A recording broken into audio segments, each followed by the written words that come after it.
Hello बच्चों, आज मैं आपके लिए फिर से IBPS RRB previous years math का क्वेश्चंस लेके आया हूँ।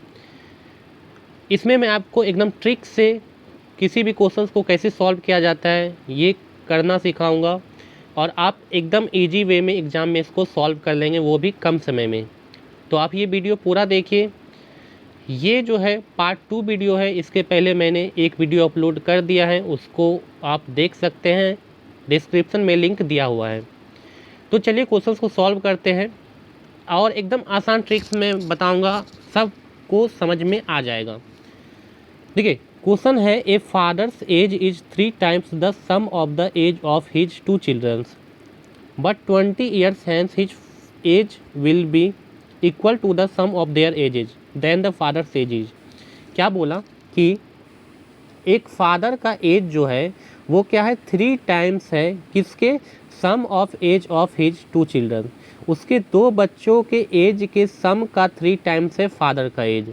उसके बाद है बट 20 ईयर्स हैंस, लेकिन 20 साल के बाद फादर का एज क्या होता है, उसके दोनों बच्चों के सम के एज के सम के इक्वल हो जाता है। ये चीज़ है। तो इसको देखिए एकदम इजी ट्रिक में कैसे बताएंगे। और आपसे क्वेश्चन पूछा क्या, फादर्स का एज बताइए कितना है, तो समझिए। चलिए ऑप्शन से हम चलते हैं, ऑप्शन से चेक करते हैं। मान लेते हैं कि फादर का एज प्रेजेंट में 30 साल है। फादर का एज कितना है, 30 साल। तो उसके बच्चों का एज कितना हो जाएगा। और यहाँ पे साफ साफ क्या लिखा है, फादर का एज 3 टाइम्स है दोनों बच्चों के सम ऑफ एज का। मतलब ये 3 टाइम्स है, मतलब इसको 3 से डिवाइड करेंगे तो कितना होगा, 10। यानी कि दोनों बच्चों का सम एज का कितना हो जाएगा, 10 साल। ठीक है, तभी तो 10 × 3 करेंगे तो 30 आता है। ठीक है, ये चीज़ समझ में आ गया। अब देखिए, अब क्या बोला, 20 साल के बाद दोनों का एज क्या हो जाता है, इक्वल हो जाता है। तो चलिए इसको 20 साल बाद पता करते हैं कि फादर का एज कितना होगा।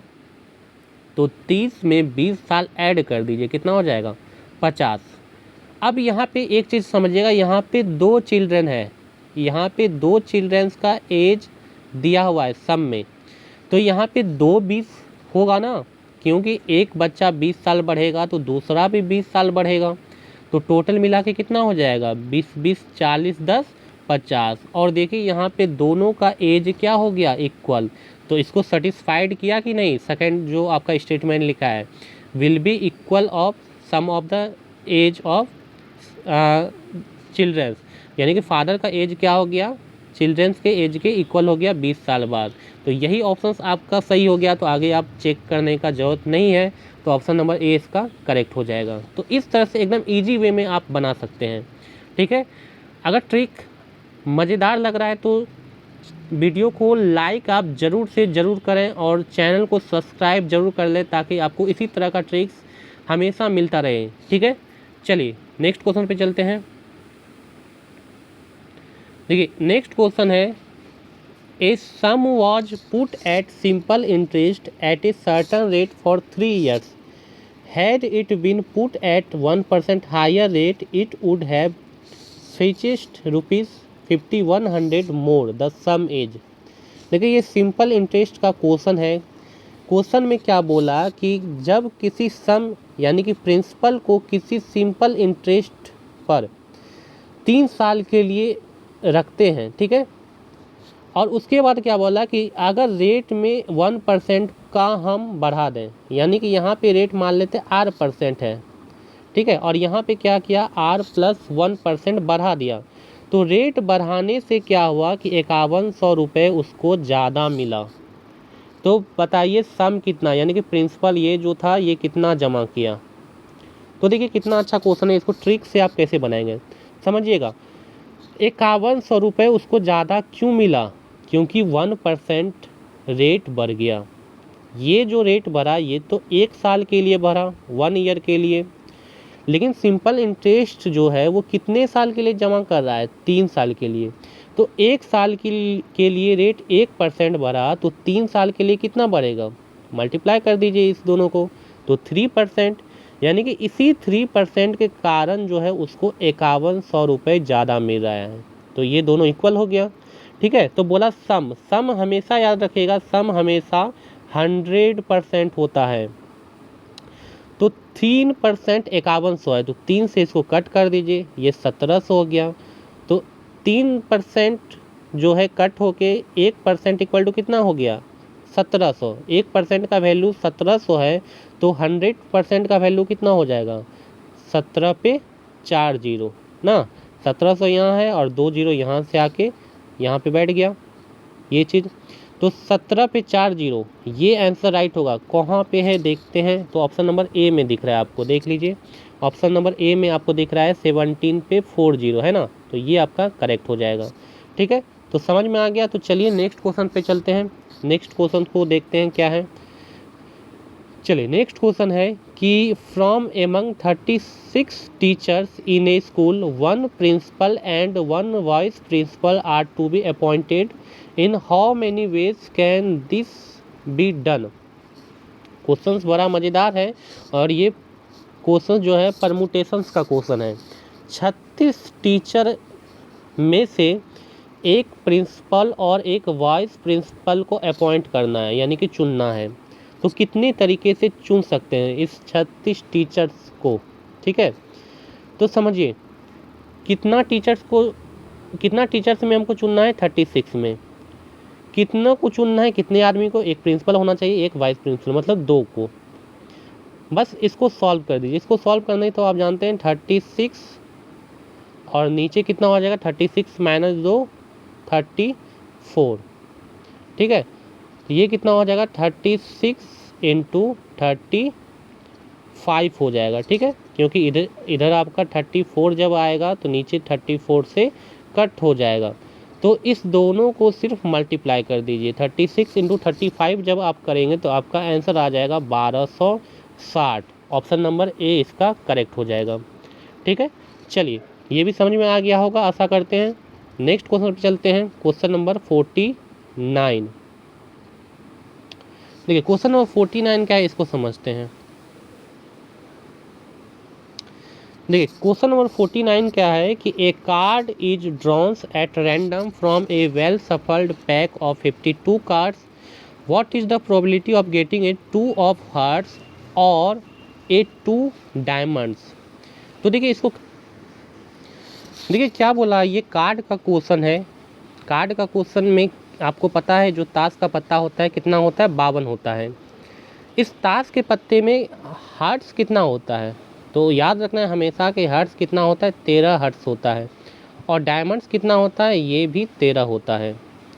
तो इसी हर्ट्स में 2 हर्ट्स हमको चुनना है या तो 2 डायमंड चुनना है, यानी कि चुनना हमको 2 ही है, या तो दोनों हर्ट्स हो या दोनों डायमंड्स हो। तो देखिए इसको सॉल्व कैसे करेंगे। 13 हर्ट्स होता है मैंने अभी बताया, तो 13 में से हमको कितना चुनना है, 2। और ये चीज़ हमेशा याद रखिएगा, जो और होता है ना, जहाँ भी और रहे उसका मतलब प्लस होता है।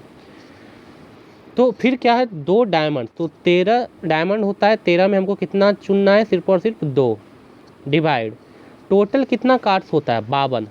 अब 52 में से कितना निकलेगा जब हम चुनेंगे, या तो 2 या 2 डायमंड, यानी कि हमको टोटल 2 ही चुनना है, या 2 हर्ट रहे या 2 डायमंड रहे। तो 52 में से कितना निकलेगा, 52 में से 2 ही सिर्फ निकलेगा। ठीक है, तो चलिए 52 में से कितना निकलेगा, 52 में से 2 निकलेगा। अब इसको आप सॉल्व कर दीजिए। ये सॉल्व आप करना जानते ही होंगे, कैसे सॉल्व करते हैं।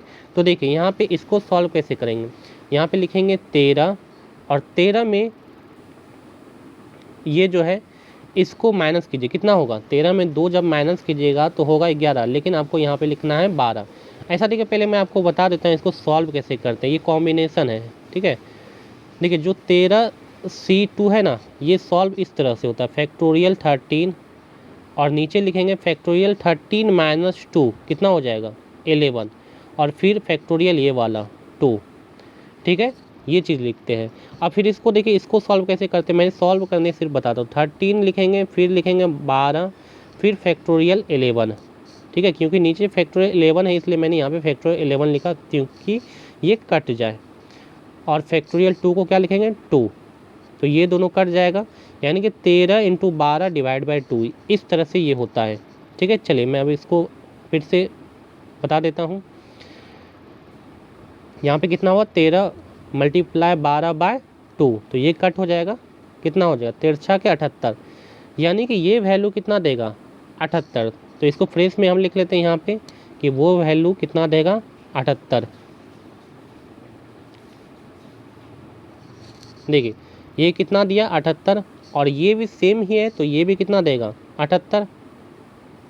ठीक है, और नीचे उसी तरह सॉल्व करना है, फैक्टोरियल 52, ठीक है, डिवाइड बाय फैक्टोरियल 52 में 2 माइनस कीजिए, कितना हो जाएगा, 50, और फैक्टोरियल 2, और इसको भी सॉल्व कीजिएगा, कितना हो जाएगा उसी तरह, 52 मल्टीप्लाई 51, और यहाँ पे फैक्टोरियल 50 छोड़ेंगे, नीचे कितना है, फैक्टोरियल 50 और 2 का 2, तो ये दोनों कट हो जाएगा, और ये कितना हो जाएगा, 26, यानी कि 26 इंटू 51 नीचे वाला आया, यही है, तो यहाँ पे हम 26 इंटू 51 लिख लेंगे। चलिए इसको हटा देते हैं, 26 इंटू 51 यहाँ पे हम लिख लेते हैं।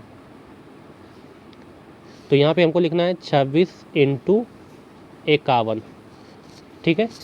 अब देखिए इसको सॉल्व करना है, तो 78 प्लस 78, इसको डायरेक्टली 78 इंटू 2 लिख सकते हैं। तो यहाँ पे देखिए हम लिख देते हैं 78 इंटू 2 और नीचे 26 इंटू 51, इसको बस सॉल्व करना है, ठीक है। तो ये देखिए 13 से कट हो जाएगा, ये 13 से 6 बार में, 13 का 78 होता है, और 3 से ये 2 बार में, और 3 से 17 बार में, तो 2/17 इसका करेक्ट आंसर होगा, ठीक है। इस तरह इसको सॉल्व किया जाता है, इसलिए यहाँ पे टाइम लगा, तो 2/17 इसका करेक्ट आंसर क्या होगा, डी। तो सॉल्व करना भी आप सीख गए, इस तरह के वो सॉल्व हम कैसे करते हैं कॉम्बिनेशन को, तो 2/17 इसका करेक्ट आंसर होगा। चलिए नेक्स्ट क्वेश्चन पे चलते हैं। देखिए नेक्स्ट क्वेश्चन क्या है कि a sum is invested for 3 years at compound interest or at 5%, 10% and 20% respectively in 3 years. If the sum amounts to rupees 16,632, then find the sum. देखिए क्या बोला कि ये कंपाउंड इंटरेस्ट का क्वेश्चन है, इसको सॉल्व देखिए कैसे करते हैं। 3 साल के लिए कोई भी सम यानी कि प्रिंसिपल जमा किया गया, प्रत्येक साल, पहला साल 5% के लिए, दूसरा साल 10% के लिए, और तीसरा साल 20% का रेट रहा, और 3 साल के बाद उसको कितना मिलता है, 3 साल के बाद उसको मिलता है 16,632 रुपये। तो बोला कि कितना वो जमा किया था, फाइंड द सम। तो पहले देखिए ये टोटल इंटरेस्ट कितना हो जाएगा, ये जो 5%, 10% और 20% है, तीनों मिला के कितना हो जाएगा। तो सक्सेसिव इंटरेस्ट निकालने आप जानते हैं, पहले दोनों का निकालेंगे, तो 5 + 2 + 5 इंटू 10/2, 10/100, ठीक है। इसको सॉल्व कीजिए, कितना हो जाएगा, ये आपका 10 × 5 = 15 और 5/10, ये कितना हो जाएगा 0.5, यानी कि 15.5 जो है इस दोनों से मिलकर बना। अब इसको करेंगे किसके साथ, इसके साथ 20% के साथ। तो चलिए करते हैं, 15.5 + 20 + 15.5 इंटू 20/100, तो ये दोनों कितना हो जाएगा, 20 और 15 35.5, और इसको सिर्फ सॉल्व करना है, 20 × 5 = 100, 5 से 5 × 3 = 15.1, यानी कि 3.1 कितना हो जाएगा, 35 × 3 = 38.6%, यानी कि टोटल इंटरेस्ट तीनों मिला के कितना बना, 38.6%। इसका मतलब ये हुआ कि 38.6%, इसका मतलब ये हुआ कि सम कितना परसेंट अधिक हो गया, 38.6%। और आपको पता है सम हमेशा कितना होता है, 100%, तो टोटल कितना अधिक हो गया, तो 100 में 38.6 ऐड कर दीजिए, यानी कि 138.6% ज़्यादा हो, मतलब इतना बनेगा, यही चीज़ है ना। तो बस इसको सॉल्व कर दीजिए, मान लेते हैं सम है x, इसका कितना निकाल दीजिए, यही 138.6%, परसेंट मतलब 100, और ये पॉइंट से नीचे एक 0 आएगा, और ये कितना बन जाता है लास्ट में 16,632। इसको सॉल्व करना है, देखिए इसको अब सॉल्व करना, कट उट नहीं करना है, देखिए जो भी आंसर है क्या है, एक्यूरेट है, ना कि पॉइंट में है। चेक कीजिए आंसर क्या है, एक्यूरेट है। अब इसी से आपको चेक करना है। कैसे चेक करेंगे तो समझिएगा। क्या करना है कि ये चीज़ तो पता है, ये उधर जाके मल्टीप्लाई होगा और ये डिवाइड में आएगा, मतलब ये जो है इससे कटेगा, यही चीज़ है। तो कितना बार में कटेगा, देखिए मान लेते हैं ये 11, ये जो जीरो है ना, 3 जीरो जिसमें जितना भी देख रहे हैं ये इसके कारण आ रहा है ना। तो मान लेते हैं ये 11 बार में कटेगा, मान लेते हैं, चेक करते हैं हम ऑप्शंस को, ठीक है। तो एक्चुअल में 11 से कटेगा नहीं, क्यों? क्योंकि 13, 8, 6 को जब 11 से मल्टीप्लाई करेंगे तो देखिए लास्ट में कितना आएगा, 1 इंटू 6, 6 आएगा, लेकिन यहाँ पे लास्ट में कितना है, 2 है। तो ये तो नहीं होगा। चलिए 12 को चेक करते हैं। यहाँ पे हम क्या करते हैं, 12 ले लेते हैं 12 से। तो देखिए 6 दूनी 12, हाँ यहाँ पे 2 आ रहा है, ये 2 तो बन सकता है बात। तो अब इसको आप सिर्फ 12 से मल्टीप्लाई करके देख लीजिए, इतना आता है, और आप चेक करेंगे तो बिल्कुल इतना आ जाएगा। मतलब ये टोटल इससे कितना बार में कट जाएगा, 12 बार में। तो ये 12,000 इसका आंसर आ जाएगा, ठीक है। तो ऑप्शन नंबर इसका बी करेक्ट होगा, ठीक है। इस तरह से याद रखना है, आपको कट नहीं करना है, बस ऑप्शन से चेक कर लेना है। चलिए इसके बाद ये आपका लास्ट क्वेश्चन था, ठीक है। यहाँ पे मैंने 5 क्वेश्चंस को शामिल किया था और बड़ा ही मज़ेदार क्वेश्चंस था। तो आपको ट्रिक्स कैसा लगा आप कमेंट बॉक्स में ज़रूर बताएं, और अच्छा लगा तो वीडियो को लाइक ज़रूर करें, शेयर ज़रूर करें, और चैनल को ज़रूर से ज़रूर सब्सक्राइब कर लें। इसके बाद मैं फिर से पार्ट 3 वीडियो लेके आऊँगा, ठीक है। उसको भी आप ज़रूर देखिएगा, उसके लिए आप नोटिफिकेशन को ऑन करके रखिए। Thank you.